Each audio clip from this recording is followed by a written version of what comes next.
Let's dive into the fascinating world of present participles and gerunds. At first glance, they might seem identical because both are formed by adding ging to the base form of a verb. However, the key difference lies in their roles within a sentence. Let's start with gerunds. A gerund functions as a noun. Think of it this way. When you say swimming is fun, swimming is the subject of the sentence. It's what the sentence is about. You can also use gerunds as objects. For example, in the sentence, I enjoy reading. Reading is the object of the verb enjoy. You can even see gerunds in prepositional phrases like she is interested in learning. Here, learning acts as the object of the preposition in. Now, let's shift gears to present participles. These are used primarily as adjectives or to form continuous verb tenses.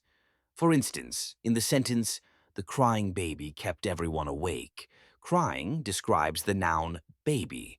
It tells us more about the baby's state. Present participles also play a crucial role in forming continuous tenses. Take, she is running. Here, running is part of the present continuous tense, indicating an action that is currently happening. To clarify further, let's consider the verb to cry. As a gerund, you might say, crying can be therapeutic.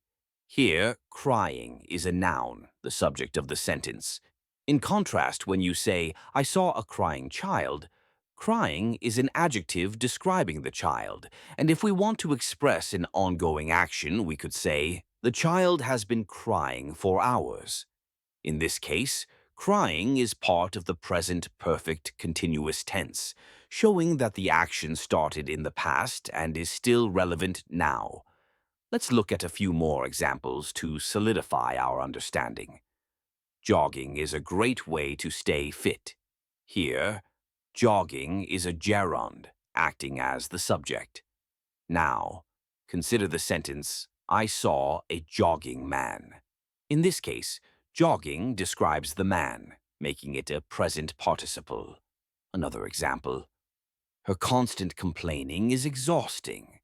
Complaining here is a gerund, functioning as the subject of the sentence.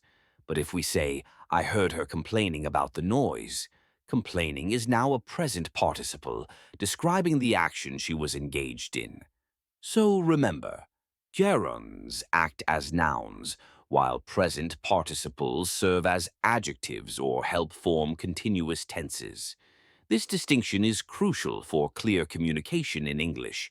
Understanding how to use them correctly can enhance your writing and speaking, making your expressions more precise and engaging. In summary, while gerunds and present participles may look the same, their functions in sentences are what set them apart.